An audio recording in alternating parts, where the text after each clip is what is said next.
Brian Robb, Jay King, and Sam Packard present Steel Bottle, Steel Bottle, Boston Celtics, Steel Bottle, Steel Bottle. Oh yeah! Steel Bottle, Steel Bottle, Boston Celtics, Steel Bottle, Steel Bottle. And a 19. Jaylen Brown, D. White, Crazy Joe. Steel Bottle, Steel Bottle. When Tatum coming back. Ugo.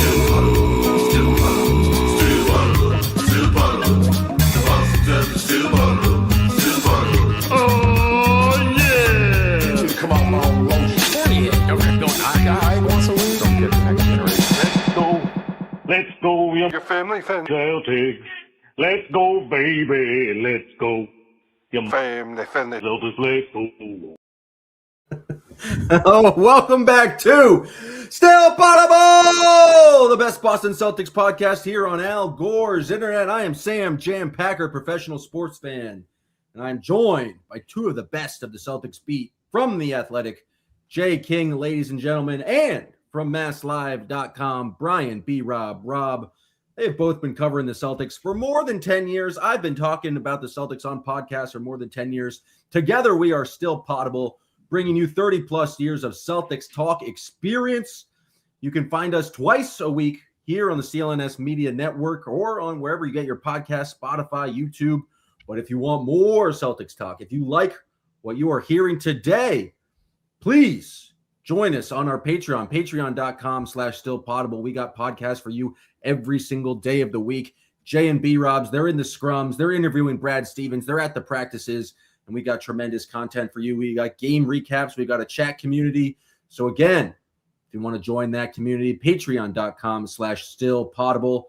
Because we're on the CLNS YouTube today, we are brought to you by our friends at Prize Picks. Use promo code CLNS to get $50 off, or not $50 off, $50 in bonus money after you play your first $5 lineup.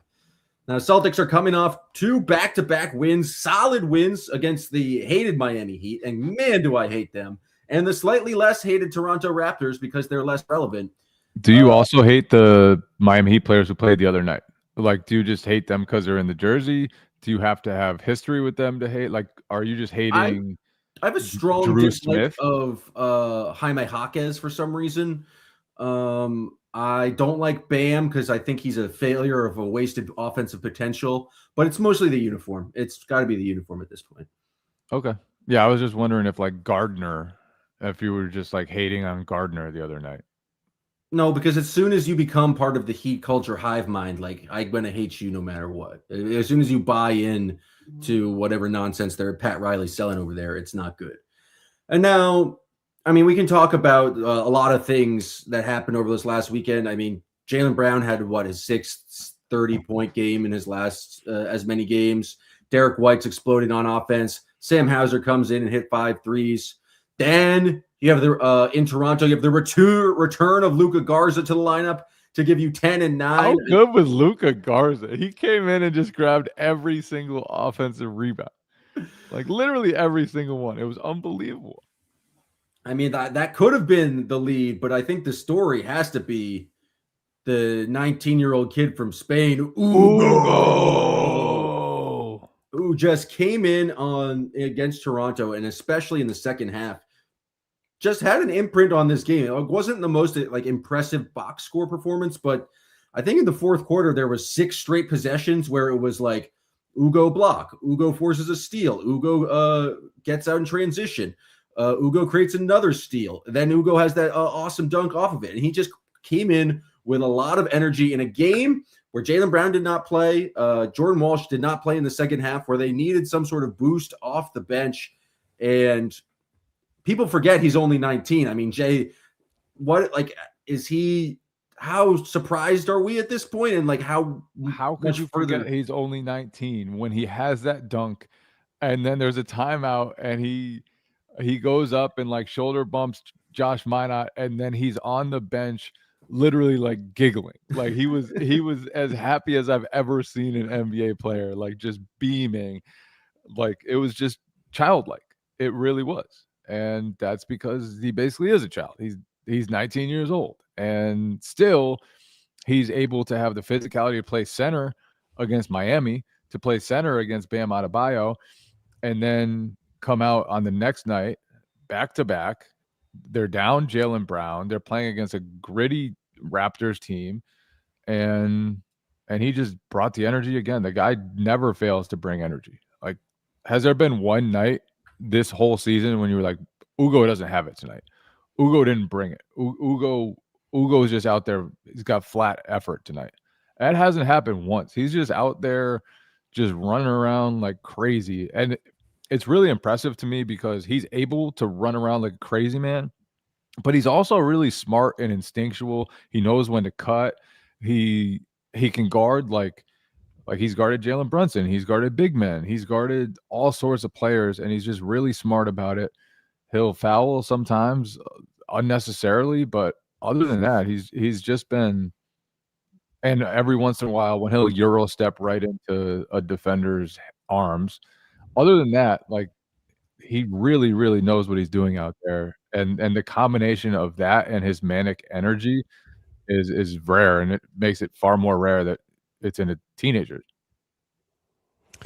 Yeah, and now we're seeing. I mean, we've been seeing small doses of it all year, but these last two games, like the minutes are finally getting up there, and we're seeing what he gets when he gets comfortable out there. Whether it was the Heat game where he played the last 18 minutes of that game, and I don't know, like, I feel like he was the only guy bringing energy in that game. Like, they desperately need him on the court there, and obviously they made a ton of threes at the start of fourth quarter, but I think his energy propelled them to that point from a defensive standpoint in that game, and obviously on offense too with a career high 14 points. But whether it's that, whether it's his, I don't know, like Packard, he had two layups off like inbounds in the first half of that game too, where the Raptor crafty, like the Raptors figure like, where the hell is this guy going? So you throw that in with the defense, and it's creating something right now where he's the ultimate 3-and-D guy as a 19-year-old that this team could have ever dreamed about getting at the number 28 spot in the draft. And who knows what it's going to look like a year or two from now, much less later this season, if he keeps, developing at this rate. I wouldn't exactly call it offensive polish, but he's got something there. Like, he's not just an energy player. Like, I think, deserves all the credit in the world for his energy and for coming in and being that on the defensive end. But he has a little bit of something on the offensive end, whether it's playmaking. Jay, you mentioned it's the cutting. Even just willingness to shoot threes is something that I think you got to account for. It's something the coward Ben Simmons could never develop. But what is he shooting this year from three? It's not 44%. That is crazy. I was about to say it's not crazy, but surely it's not on the. What a 10 per game, but still, like, it's a decent. And 52.6% from the field. Right. He's just been super efficient, and when you add to that you can throw him on the best player, no matter what type of player that guy is. Super valuable rookie. The crazy thing, though, I wrote about him a little bit last night at Mass Live, and he was a plus 37 in that game. So I was like, all right, I got to, like, that's a huge number. I know his net rating was good going in. So now he ranks third in the NBA now in net rating among players that have played, like, legitimate minutes, like over 150 minutes. Do you guys want to guess who are the two guys that are ahead of him? Jokic? No. Shea? A teammate of Shea, but not Shea. Chet? Caruso? The ultimate role. Yep, there it is. Caruso's number one. Is it Nemi? I bet it's Nemi. It's not Nemi. No, Nemi took it. Steven Adams. Right conference. This guy is hurt right now and is a teammate of Jokic. Aaron Gordon. There it is. So, like, Caruso, like, two of the best role guys in the league, period. And then the 19-year-old Hugo Gonzalez, who's played 300 minutes in the season now. So it's not nothing here. He's like, and now in these last two games here, Jay, it's like he's up to, 29 last night, I think 28 Friday night. So it's when good things have been happening all year when he's been on the court, more or less. You have this embarrassment of, wealth on the wing, I guess, behind Jaylen Brown at this point, with everyone kind of playing well. But, like, at what point it's like, all right, Ugo's we know he's going to play every night, but he needs to play, like, let's give him 20 minutes every night. Or is this season about, like, the ups and downs with him and kind of working it through it? Do they have 20 minutes for both him and like all the guys on the wing? I mean, you could take some from Shireman. You could take some from Minot. You could take some from Sam Hauser at this point. You could take some from, like, there are a lot of different ways you could get him 20.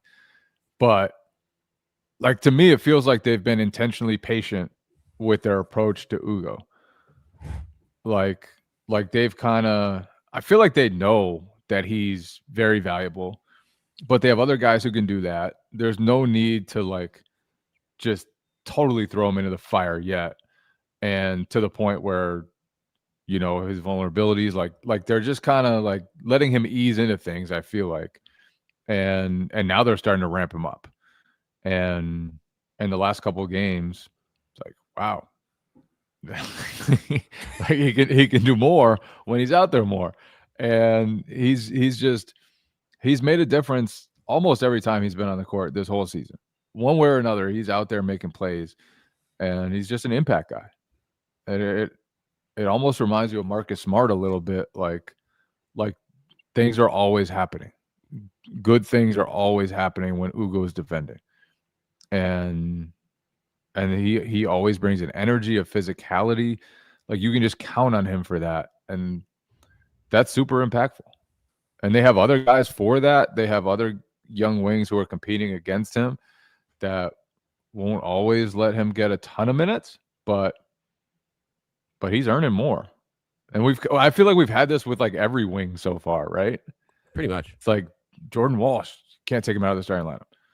Then it's like Josh Minot. Wow. He like, you need that guy out there. And now it's Ugo, and it's his turn.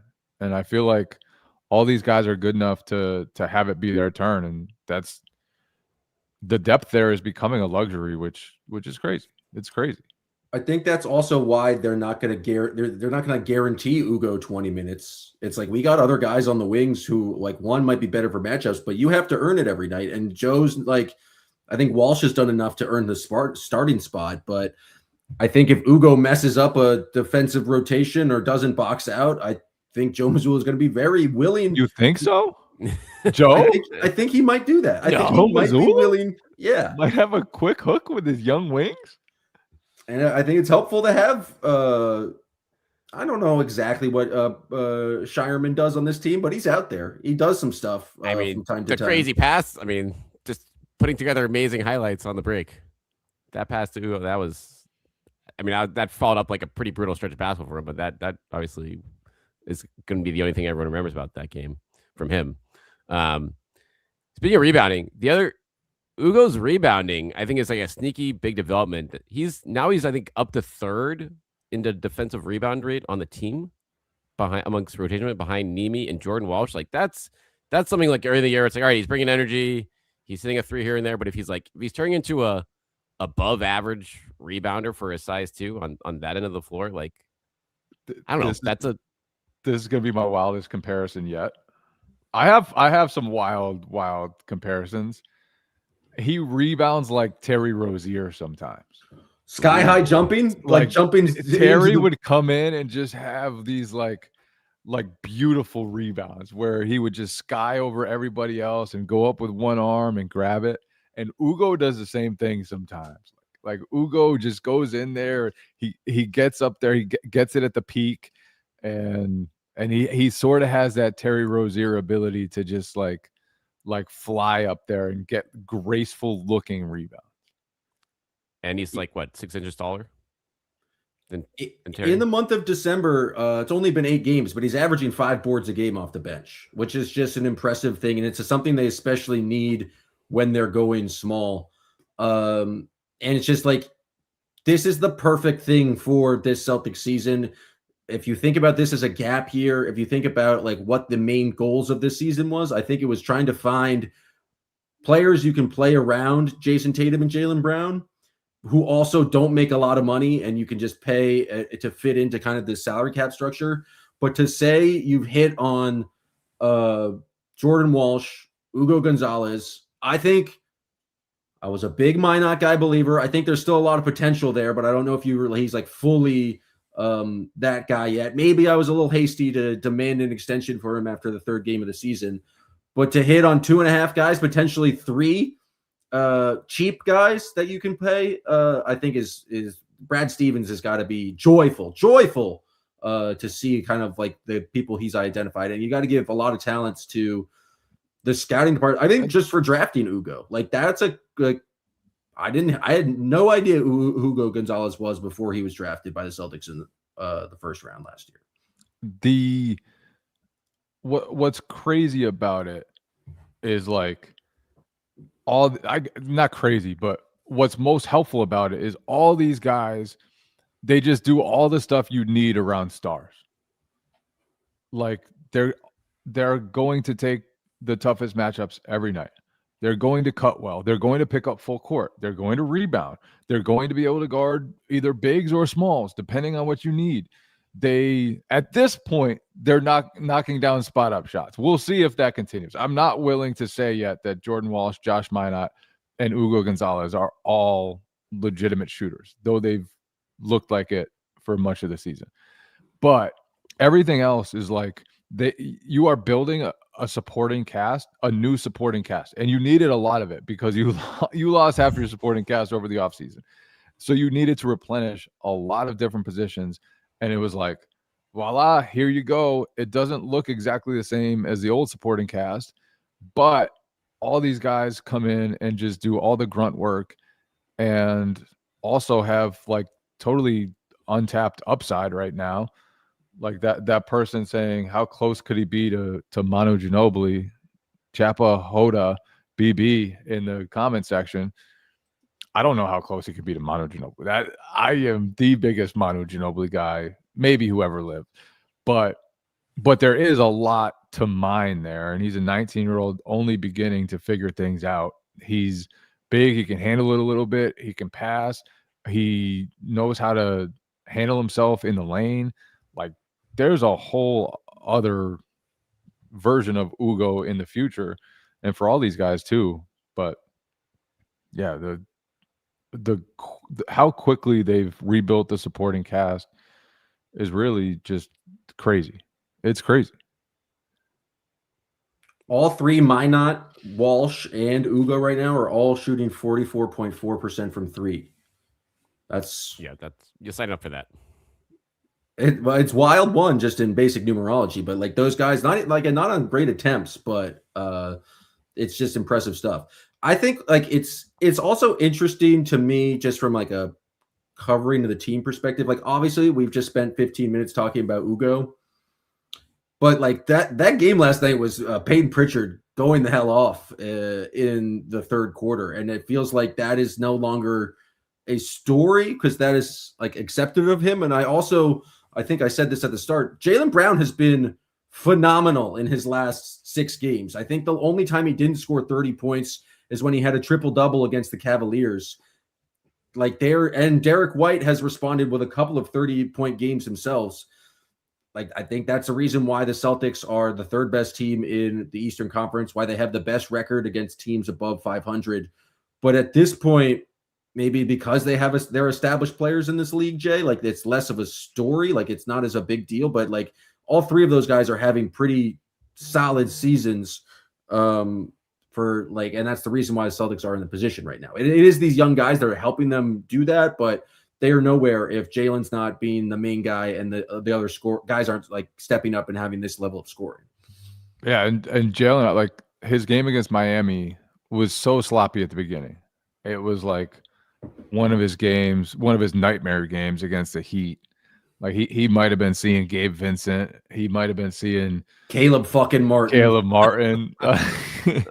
and then all of a sudden everything changed. Caleb family friendly Martin. Yeah.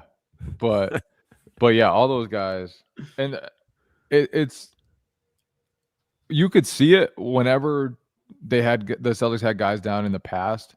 All those guys were capable of leveling up. And how many times do we see Peyton Pritchard, like when one guy was down, just do more and become one of the leading scorers and just go off. And so we saw it, when in past years, and now he has to do that on a consistent basis. But now Jaylen was out against Toronto. You're on the second leg of a back-to-back, and and he just goes bonkers. And that Toronto team, like, they're not easy to play against as a guard. Like, they got Jamal Shed out there. Their wings are all long, and Peyton was just getting to his spot time after time, and just doing what he's done all season. He had some just crazy shots from the mid range, as he's done a lot this year.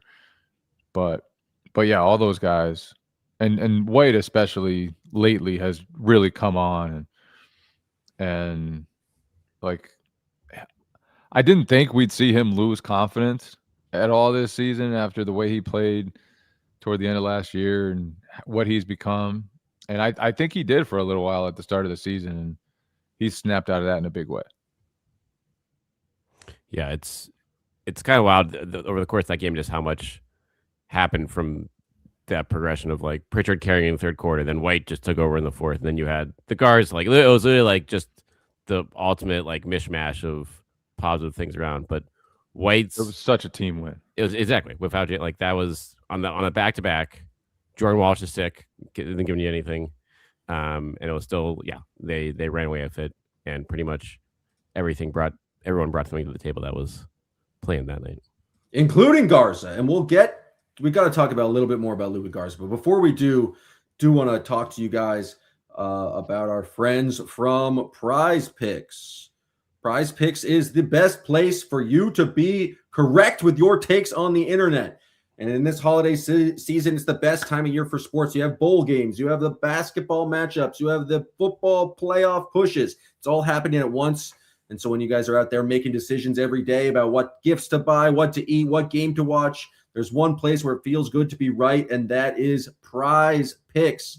Prize Picks now has early payouts. If your lineup gets off to a hot start, you may now have the option to cash out those winnings before the game even finishes. It's very easy. All you need to do is pick more or less on a bunch of different statistical categories. You can do fantasy score, free throws made, field goals attempted, Ugo dunks, turnovers if you wanted. You can even go cross sports. So if you want to do a Drake May, Jaylen Brown spectacular, you could do that as well on Prize Picks. It is simple to play. You get your picks right, you can cash in. Go to the Prize Picks app today. Use code CLNS to get $50 in lineups after you play your first $5 lineup. That's code CLNS to get $50 in lineups after you play your first $5 lineup. Prize Picks, it is good to be right. Now, last night, I'm sure everyone's excited about Ugo. Peyton Pritchard scores 19 points in the third quarter, but it was the dramatic return of Luca Garza to the lineup, looking sweatier and pinker in the face than I remember him seeing him earlier in the season. But kudos to him to pick up, 9 offensive rebounds in that game? Like, just getting absolutely everything. Utterly dominant. 10 total rebounds. I think they said on the broadcast he was just the third player all year to have 5 offensive rebounds in the first quarter. And he did it off the bench. You know how hard that is to do it off the bench? Like, you're only getting a handful of minutes and you just come in and grab every single offensive rebound. And he could have had more. Like, he drew fouls on offensive rebounds a couple of times. He had one where I don't think they gave him one, where like it was just as utterly dominant as you'll see a non-Mitchell Robinson player on the offensive glass, or Steven Adams probably. But still, it was up there in that class. And salute to him, because obviously, you know, he's been waiting his turn and staying ready, and he came in like his entire basketball life depended on whether he grabbed every single offensive rebound. And I'll tell you what, I don't know if he's going to sit out for 5 more games after this, but like, that was something where the Celtics in this stretch were looking, we wonder again how long the small ball sustainability is. And this was a night the Celtics shot 30% from 3 in this game for all this positive talk. And we're like, oh man, this is like, no Jaylen Brown, can't hit 3. This is a disaster. No, but Garza has this skill. And if he's going to do it to that level, it's like, there are going to be glimpses in the game where it's like, all right, we're flat right now. Just send Garza out there and he's going to just start trucking everyone in the paint and creating something. So I don't know. And then they played him with Nemi. They right, played yeah, him with double Nemi. bigs. The return of double bigs in the fourth quarter. That was like, well, holy! I can't take Garza off the floor, but Nemi needs to come back in. I mean, those are wild times right now. Wild times. I was not prepared for the Nemi Garza look. That was classic. I do think it's like that's all he really needs to do is like to come in and like play from time to time and give some backup 5 minutes. So Josh Minot's not your backup center. Not like those small ball lineups have been good, but I just don't know how long-term sustainable they are. Is Xavier Tillman just cooked? Like, is he just absolutely cooked as a player at this point? Like his knees are just shot? When he's played, he hasn't looked that bad. Was it the Cavs game? Yeah, like he came in and really helped them against the Cavs. But obviously, like they found the small lineup that actually works really well. You don't want to cut into Nemi's minutes, and Garza, like you have him too. So I don't necessarily think it's that Tillman is cooked as a basketball player. I think it's they're going to ride these small lineups until they don't work anymore, and maybe they just keep working. And Garza's just next up in Joe's rotation. Yeah, I can see from what Tillman is at this point, I guess, in terms of like this being a learning season with a bunch of these guys. So it's like, yeah, like if you really need him in spots, like he's there to whether it's a game where Nemi's out or other situations I'm sure will come up over the course of the year. But for now, it's like, yeah, we're figuring out, we're getting these young wings minutes. The small ball stuff is working. And then Garza, they obviously believe into something. They gave him 2 guaranteed years. So it's like they see something there. And he obviously, the net numbers all year long have not been great, but he is bringing a tangible skill. And if he does play some more like that with his hair on fire, like he did on Saturday night, then, that's a good option to have at the end of the bench and to see how he keeps working his way in when he does get chances in this lineup. Also felt like Joe just wanted energy. Yeah. Like it was a second leg of a back-to-back. I don't think Joe liked the Celtics start. And Luca Garza is going to come in and play really damn run his ass off down the court. He's going to run as fast as he can. And it's not super fast. It's not super fast, but it will be as fast as he can. Like the dude chasing after Happy Gilmore. And yeah. Did you guys that? The one rebound that was most impressive to me is when he smoked the layup. He smoked the layup. We call that an canter. No, this was not an Ennis canter. This was far better than an Ennis canter because Ennis grabs his own rebound. He smoked the layup, fought for the rebound, lost it. Somebody else got it and missed a layup, and then he like hustled from where he had already hustled to get the next rebound and put it in. It was just beautiful hustle. The guy never stops working. There's a great poll on I assume Dick Lipe on the Celtics on the NBC. Did you guys hear this? The last Celtics reserve to have 9 or more offensive rebounds off the bench. I forget who it was, but the other guy was Paul Silas, right? Right. Silas was like the all-time. I think he had 11. That was like the franchise high. Danny Fortson, like an ultimate, like an elite rebounder. Yes. Only 1 year in Boston during the Pitino era. But yeah, that was a pull of like a guy like what does Garza remind you of? Like, yeah, like a Danny much Fortson. less athletic version of Danny Fortson, the undersized monster offensive rebounder. Danny Fortson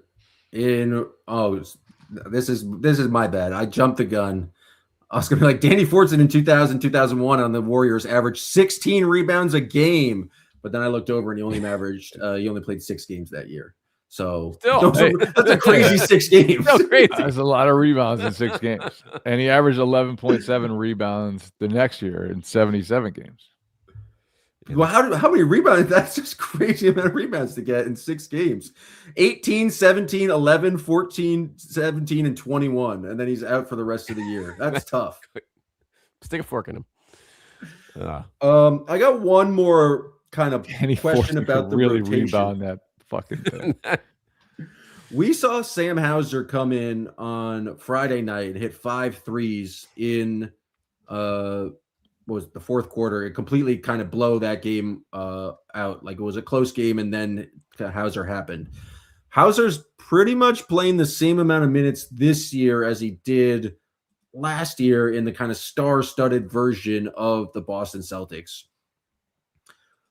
But he's not been like a consistent guy. I mean, I guess when he's been healthy, he's gotten a chance, but it's not like he's go-to because we talked about so many different wings. He also kind of has the perfect contract in terms of trying to trade him. He makes what, $10 million a year? He's a valuable just because of his shooting ability, even though his shooting way worse percentage-wise this year. He'll probably end up above 40 because he always ends up above 40. But what is this, like, his role on this team? And like, he seems like a pretty chill guy, but he probably is frustrated, like seeing a bunch of like different athletic wings. It's kind of a new system where they need these kind of super aggressive, like switchable wings. Like he's not bad defensively, but he made sense more when the offense I felt was like slower, and he just needed to spot up when so much attention was going to Jason Tatum. I just don't know. Come back at some point. Jason Tatum. So do you think they're just like waiting for Hauser to be unleashed when Jason Tatum returns? No, like Hauser is still helpful. Hauser always needs to be accounted for. Hauser is in the right spots defensively. All these other guys are getting the attention because they do loud things, and they're new. And they're new, and they've all played well. But Hauser has proven that he can hold up defensively at the highest level. He has proven, obviously, without a doubt, that he's one of the best shooters in the NBA. And, you know, like that's pretty helpful. So obviously with contract situations, and maybe they want to dive under the tax, who knows? Like you could see a Hauser trade, or they could explore the Hauser trade market at least. But if they do, it will be while fully knowing that Sam Hauser is a helpful basketball player, and that Sam Hauser helps you win not just in the regular season, but also like in real games against real teams. And as good as these young guys have been, that hasn't been proven yet with them. And also, like, how much is their shooting going to be a problem at the highest levels of basketball? We don't know, but we do know that Hauser can play and can hold up and can be useful in the finals. And that's a pretty big deal. Yeah, it's a fascinating subplot. And honestly, the whole wing situation for them is, you know, before the season started, you're like, all right, this is an area that needs to be addressed at some point. You hope you find something in these guys, but like you're gonna have to add another body on this front like next year. Now it's like are they pretty much good there? I would say. I mean, we'll see what it looks like in another couple of months, but that's really no longer needed. And now you're almost like, just big do you have an excess there? That's what makes it interesting. There? And not just Hauser, like you have when obviously Tatum comes back, maybe not this season, but that's 36 minutes a game. You're having trouble getting enough minutes to pass around here, even when you're playing small ball lineups. So you're gonna have an excess by next season, regardless. And so Hauser's the proven track record. I'm with Jay in terms of like, yeah, you consider it. If you get a good deal for Hauser, if it leads to you getting the next big man in the future, then you have to consider it. But if not, then it's like, all right, well, maybe one of these younger, intriguing wings, like with other stuff, helps you get that next center, because that's obviously the bigger you have. So like you have a lot more flexibility or maneuverability here than you would have expected if you're Brad Stevens in the front office as you're evaluating all this stuff in the next couple months. I think that's the thing, is that Hauser is good and a known commodity, and like every team is going to want to add shooting at some point. And so you don't need to trade him, but I don't think you are like, it's a devastating loss, especially if you can add kind of more depth to the big man position. And just given his contract, it's just much easier to match salaries with a Hauser contract. And so I think he has value there as compared to some other guys. And maybe, you know, teams would want to take a take a flyer on someone who's younger and has more upside, one of the other wings. But I'm just thinking in terms of trying to facilitate a deal. Someone might be willing to take on that Anthony Simons contract if they can get Sam Hauser on like a pretty reasonable deal for that type of shooting at the same time. But couple good games for Simons too this weekend from a from a team standpoint, obviously from a trade value standpoint too. He, obviously him and Hauser closed the end of that Heat game, was in that group that got going in the fourth, and now I think it was like item 6 in Toronto, but I think he played, pretty well and made some tough shots in that game too when they needed him to. He's solid for like 8 points a game at this point. That's all you can ask for. So much more from Anthony Simons, but he's not been terrible. He just hasn't been amazing. I want to do a hard pivot to. Did you guys see Joe Mazzulla talking about how he's been in the market for a wolf to patrol his property? Yes. My question is to you guys. I don't need a wolf. I am a wolf. Well, if you had to get some sort of wild animal to add to your property, what would it be and why? Oh, well, we've had some coyote run-ins in my neighborhood. So you need something bigger than a coyote. Something that can defeat a coyote. Yeah. So, I mean, coyotes are little tiny things, aren't they? They're like a mid-sized dog. Like it was funny. Like I was walking my dog. It was probably like 11 o'clock at night, and they just came over and went like face to face with each other. But it wasn't my dog wasn't scared. So it definitely. Yeah, I feel like I would slap a coyote if I needed to. They go after little dogs though. Like there's warnings out there. Don't leave your little dog out alone because they will eat them up. So I don't know. I'm going with a hippo. I was at the Camden Aquarium this weekend and saw 2 hippos. Those are some ferocious beings, and they've got some size on them. They'd mess you up. And so if I first I need to get a moat, and then I need a hippo to live in that moat. But a hippo, I think would be the best protection for my South Philly row home that I'm currently in. I would have a lion. Lions don't concern themselves with the opinions of sheep. Did you not ever heard that one? Yeah, that's how I.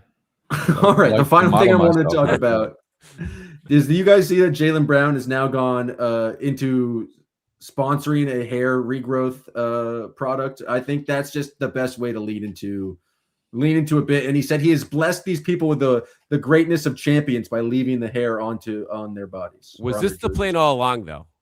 Like, did he? Oh, viral marketing campaign. Yeah, like the marketing campaign. I kind of think, given how blatant it was, which would be very like, genius. I hope he made a fortune off it if that's the case, because that is like shameless and ultimately hugely effective. Because obviously, it happened like 3 games in a row where it was everywhere. There's no way that he deliberately rubbing the head across his jersey.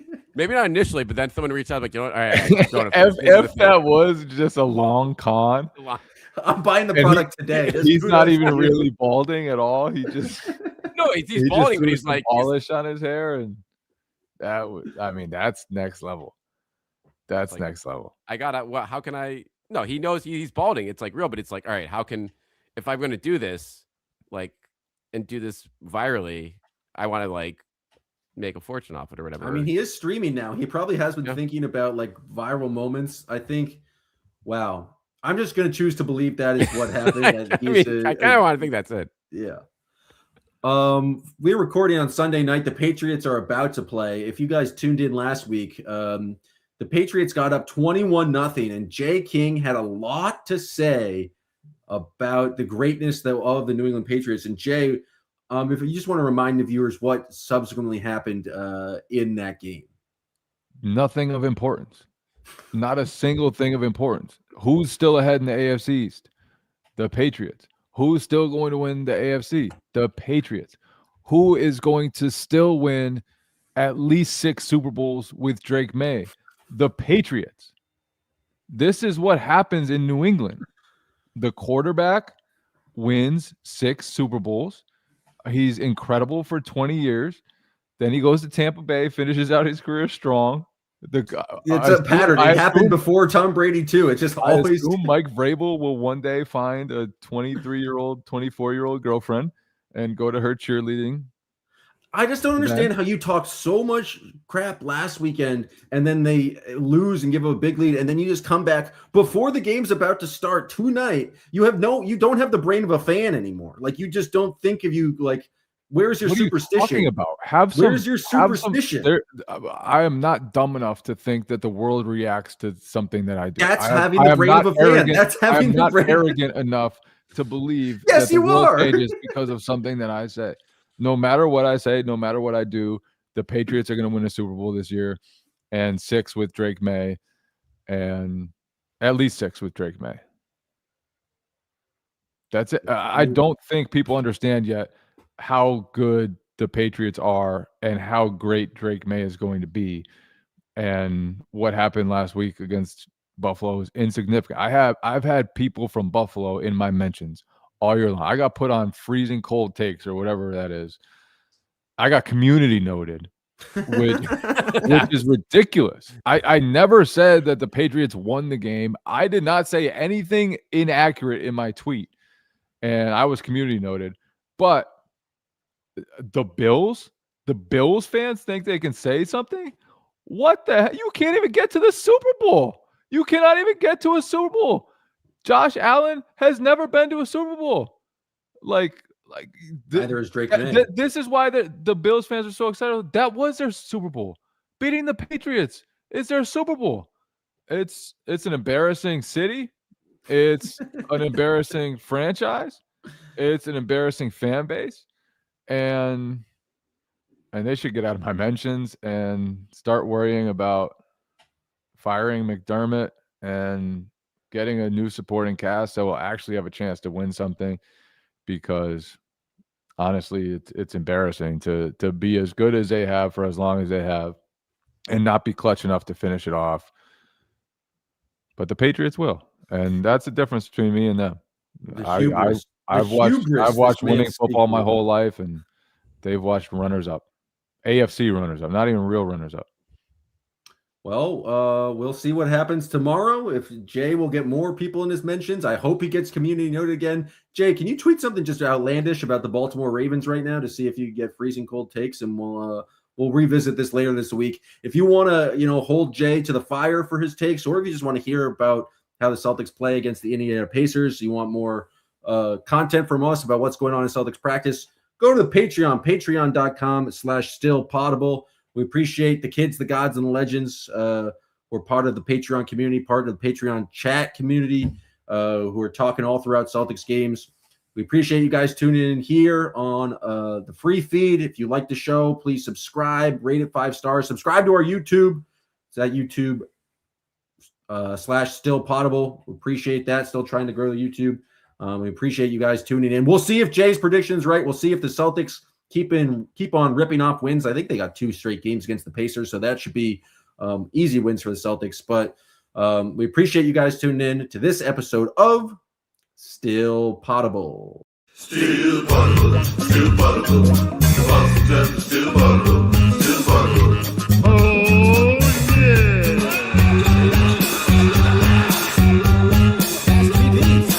Go down from eating and drinking and all that wild stuff.